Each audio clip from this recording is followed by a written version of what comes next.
세종시가 대중교통 월 정액권 이응 패스를 내년 9월부터 도입하기로 하면서 세종시 대중교통 정책에 새바람이 불지 주목되고 있는데요.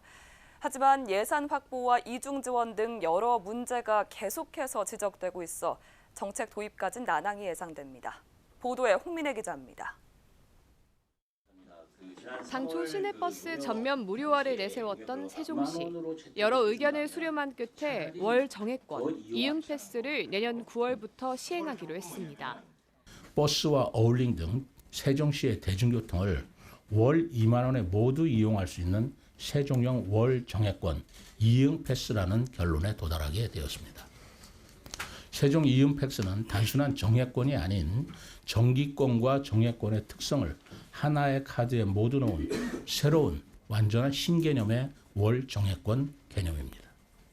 획기적인 대중교통 요금 정책에 시민들의 관심도 높습니다. 저는 매일매일 하루에 2번에서 4번 정도 많이 버스를 타곤 하는데 월 정액권 2만 원짜리로 5만 원까지 사용한다고 하면은 안 탈 이유가 없을 것 같습니다. 저는 한 달에 한 3만 원 정도 버스비 나가는데 용돈도 아끼고 좀 좋을 것 같아요. 하지만 우려의 목소리도 적지 않습니다. 세종시가 이응 패스에 소요될 것으로 추정되는 예산은 50에서 90억 원.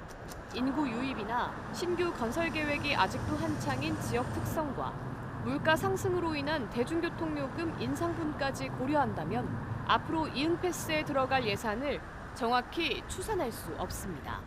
언제 어떻게 변할지 모르는 이런 재정 상황 속에서 장기적으로 큰 비용이 소용될 수 있는 또 얼마나 들어갈지에 대한 명확한 추계도 되지 않는 정책을 시행한다는 것에 대한 우려가 있습니다. 대중교통을 활성화하기 위한 유인책으로서의 이응패스가 그 기능을 할 수 있는가, 또 그 재정을 우리가 감당할 수 있는가, 이런 부분에 있어서는 불확실성이 굉장히 존재한다고 할 수 있습니다.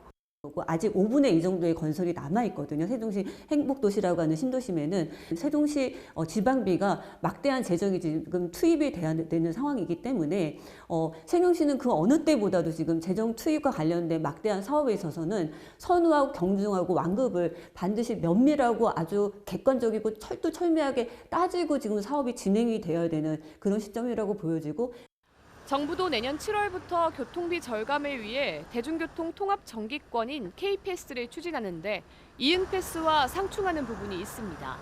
K패스는 대중교통을 월 21회 이상 이용할 경우 연간 최대 21만 6천 원을 환급해주는 제도인데 정부와 지자체가 절반씩 부담하다 보니 이에 대한 예산 확보도 같이 이루어져야 합니다. 대중교통 요금 지원이라는 비슷한 성격의 예산이 중복 투입될 가능성이 높은 겁니다.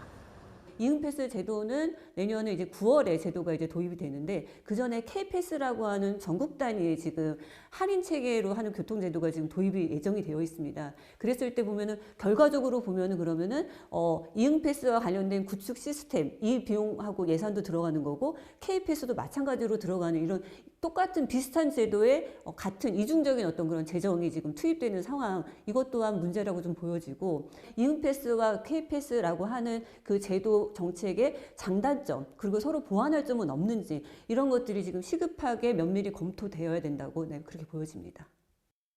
긴축 재정 기조가 이어지며 지자체마다 허리띠를 졸라매고 있는 요즘, 막대한 재정이 투입되는 정책 시행에 있어 전문가 의견을 포함해 시민들의 공감대가 충분히 형성됐는지도 의문입니다.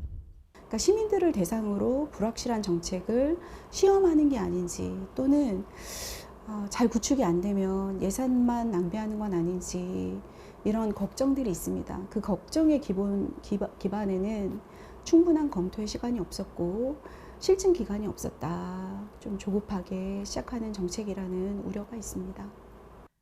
매일 시민들의 발이 돼주는 대중교통의 부담을 줄이기 위한 정책은 필요합니다.